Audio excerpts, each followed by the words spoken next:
बिस्मिल्लाहिर्रहमानिर्रहीम। अस्सलाम वालेकुम नाज़रीन, एक्स ओपिनियन की एक नई ज़बरदस्त वीडियो के साथ आपकी खिदमत में हाज़िर हैं। आज हम चार्ल्स डिकन के मशहूर नावल दो शहरों की कहानी अ टेल ऑफ टू सिटीज़ का कुछ थीम आपके सामने पेश करेंगे। अगली किस्त में हम इस नावल का एक खुलासा आपके सामने पेश करेंगे और उसके बाद फिर हम आपको इसके किरदारों से मिलवाएंगे और उनका एक तनकीदी जायज़ा लेंगे। चार्ल्स डिकन का नावल दो शहरों की कहानी अपने इंजाम को पहुंचा और मुझे उदास कर गया है। अभी पिछले दिनों में हुई बारिश के दौरान मैंने खाना बदोशों को अपनी झोंपड़ी का मुख्तसर साजो सामान समेट कर एक करीबी दीवार के नाकाफ़ी साए में पनाह लेते देखा तो सोच में पड़ गया कि इस वक्त ये झोंपड़ी वाले क्या सोच रहे होंगे। अगर आप जानना चाहते हैं कि उस वक्त झोंपड़ी वाले क्या सोच रहे होंगे या किसी भी गरीब पर जब कोई आफत पड़ती है तो वो क्या सोचता है, हमारे साथ इस वीडियो में रहिए और वीडियो को आखिर तक देखिए।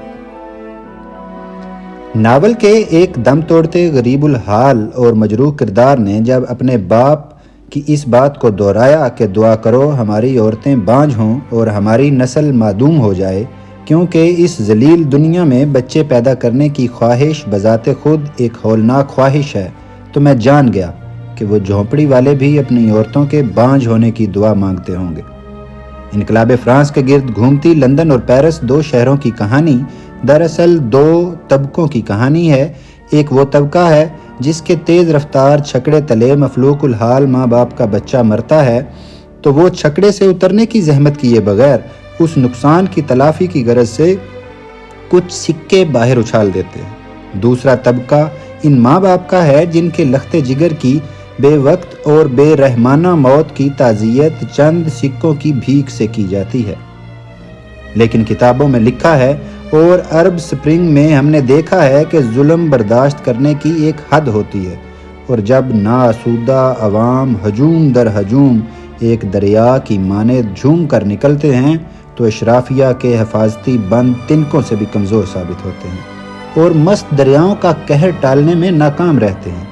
वो सिक्का जो छकड़े से बाहर उछाला गया था, बाहर से कोई बदमस्त इस खैरात को तौहीन अमेज अंदाज में दोबारा छकड़े के अंदर उछालकर कारी को बताता है कि फ्रांस की अवाम की बर्दाश्त अपनी आखिरी हदों को छू रही है।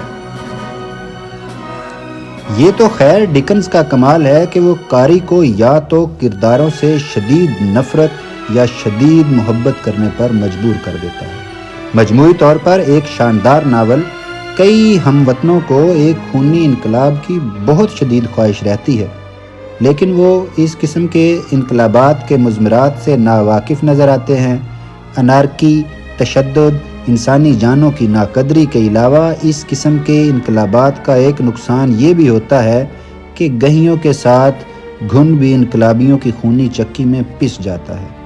नावल पढ़ने के बाद मुझे हमारे यहाँ अखबारात की जीनत बनने वाले ऐसे बेशुमार वाक़यात याद आ गए जिनमें मकतूल के वरसा ताकतवर कातल को दियत के एवज़ अपने मकतूल का खून माफ़ कर देते हैं, लेकिन मुक़तदर अशराफिया इस बात से बेखबर है कि जिस दिन किसी लाचार ने उनका सिक्का वापस उनके छकड़े में उछाल दिया उसके बाद क्या होगा। इनकलाब की कहानी यहीं से शुरू होती है।